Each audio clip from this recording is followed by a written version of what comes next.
بسم الله الرحمن الرحيم. سنواصل درسنا مع القاعدة الكبرى الثالثة المشقة تجلب التيسير، حيث قد توقفنا في اللقاء السابق عند الكلام عن المبحث الأول يعني معنى القاعدة وأدلتها. والآن سنواصل مع بقية المباحث. المبحث الثاني نظرية التيسير في الشريعة الإسلامية. نظرية التيسير في الشريعة الإسلامية. Ya. Jadi teori seputar prinsip kemudahan di dalam syariat Islam. Ya kama qulna ya ikhwan inda madza dirasatina fi al-muqaddimat, ya, bahwa al ulama ikhtalafu, ya, para ulama berbeda pendapat terkait dengan hubungan antara kaidah dan nazariyah, ya. Yang mana Syekh Wahab Az-Zuhaili, kemudian Syekh Mustafa Az-Zarqa, ya, itu berpendapat bahwa nazariyah itu a'ammu, ya, minal kaidah. Nazariyah itu lebih luas cakupannya daripada kaidah. Nah, sedangkan Syekh Muhammad Abu Zahrah misalnya berpendapat antara nazariyah dan kaidah itu dua hal yang sama, ya. Ya, terlepas adanya perdebatan tentang hubungan nazariyah dengan kaidah. Nah, di sini Syekh Muhammad Siddiq Al-Burnu membahas juga terkait dengan konsep seputar teori kemudahan, ya, di dalam syariat Islam yang sebenarnya ini, ya, bagian dari prinsip dalam ajaran Islam dan karakteristiknya, dan dari prinsip inilah yang nanti akan melahirkan kaidah-kaidah fikih, ya. Jadi prinsip ini dia hasil dari istinbat atas ayat Al-Qur'an dan hadis Nabi yang disimpulkan dan akhirnya menjadi al-qaidah al-ammah, ya, menjadi kaidah umum untuk kita berbicara tentang syariat Islam secara umum. Baik. Qala Syekh Muhammad Siddiq Al-Burnu hafizallahu taala wa nadir fi takhfifatil waridah fi syara' yara annaha la takhruju an ahadi naw'ain, ya, an ahadi naw'aini. Jadi kalau kita mempelajari, ya, berbagai macam takhfifat, berbagai macam keringanan-keringanan yang ada di dalam ketentuan syariat, dalam bab ibadah ataupun dalam bab muamalat, maka kita akan menyimpulkan bahwa prinsip dan karakteristik kemudahan dalam Islam itu akan terkait dengan dua hal, ya, atau akan kembali kepada dua hal. Baik. An-naw' al-awwal yakni fil ahkam atau fi ahkamil azimah, wa an-naw' ats-tsani fi ahkamir rukhsah. Jadi at-takhfifat atau at-taisir, ya, kemudahan di dalam syariat Islam itu ada pada ajarannya yang dikategorikan azimah dan juga berlaku dalam ajaran Islam yang dikategorikan rukhsah, ya. Azimah itu, ya ikhwan, intinya adalah azimah itu hukum yang diberlakukan sebagai hukum asal. Itu namanya azimah, ya. Misalnya sholat yang kita lakukan dengan cara berdiri, nah itu namanya azimah. Sholat zuhur dengan jumlah 4 rakaat, ya, itu namanya azimah. Nah, sedangkan kalau rukhsah adalah hukum kedua, ya, atau hukum yang dia diambil sebagai bagian dari keringanan. Artinya rukhsah itu baru boleh diambil kalau ada asbabnya, kalau ada sebab-sebab yang boleh kita mengambil rukhsah. Jadi rukhsah itu dia bukan sebagai hukum asal. Rukhsah itu sebagai hukum kedua, ya, kalau kita tidak bisa menjalankan azimah. Nah, kalau kita tidak bisa menjalankan azimah maka disebut dengan rukhsah. Maka misalnya seperti kita sholat, ya, kemudian sholatnya dengan cara duduk karena sebab sakit, ya, maka ini namanya disebut dengan rukhsah. Sah sholatnya, tapi disebut dengan sholat yang sah atau dasar rukhsah. Atau misalnya kalau kita dalam rangka melakukan ibadah sholat ketika musafir yang mestinya 4 rakaat zuhur dan asar, misalnya, lalu akhirnya kita lakukan dengan cara jamak sekaligus diqashar. Nah, maka jamak qashar itu adalah rukhsah, ya, yang mana pada dasar tidak boleh dilakukan kalau tidak ada sebab yang membolehkan kita mengambil rukhsah. Nah, di dalam ajaran Islam yang dikategorikan azimah ataupun rukhsah, dua-duanya terdapat prinsip dan karakteristik Islam yang mengandung ajaran taisir. Ya, jadi bukan hanya taisir itu dalam bab rukhsah saja, bukan. Ya, bukan hanya kemudian itu bisa kita ketemukan hanya ketika kita bicara rukhsah, tidak.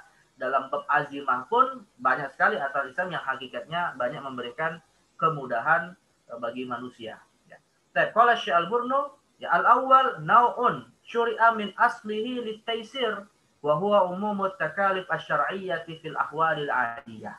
Nah, jenis yang pertama atau bagian pertama yang bisa kita dapatkan unsur takhfif dan taisirnya ajaran Islam itu adalah ketika kita mempelajari secara komprehensif, ya, dalam suatu aturan syariat yang min aslihi, yang memang pada asalnya disyariatkan. Salat zuhur 4 rakaat, salat asar 4 rakaat, diwajibkan pada waktunya masing-masing. Ya, maka kalau kita perhatikan ini sebenarnya ajaran yang tidak sulit dilakukan oleh seorang manusia, litaisir ya, yang memang di dalamnya terdapat kemudahan-kemudahan kalau kita bandingkan misalnya dengan syariat-syariat umat terdahulu.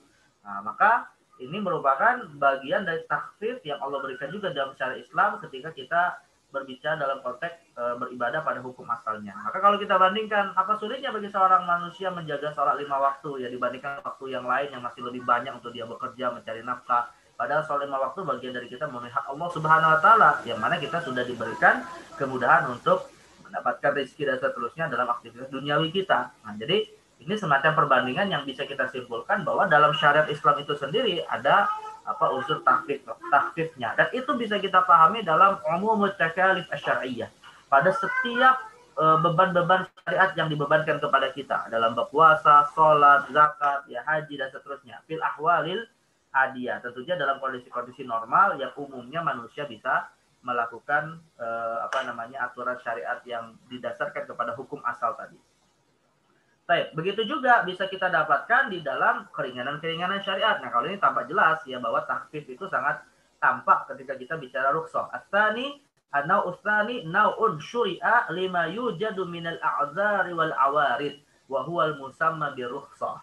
Dan keringanan syariat juga bisa akan kita dapati dalam suatu aturan syariat yang didasarkan kepada a'dzar wal awarid, yang didasarkan kepada adanya uzur-uzur atau ada kondisi-kondisi yang bukan kondisi normal. Awal itu kondisi yang kedua. Ya, awal itu adalah kondisi yang tidak berlaku secara normal dalam kebanyakan manusia. Wa huwal musamma bi rukhsah. Inilah yang kemudian disebut dengan istilah rukhsah.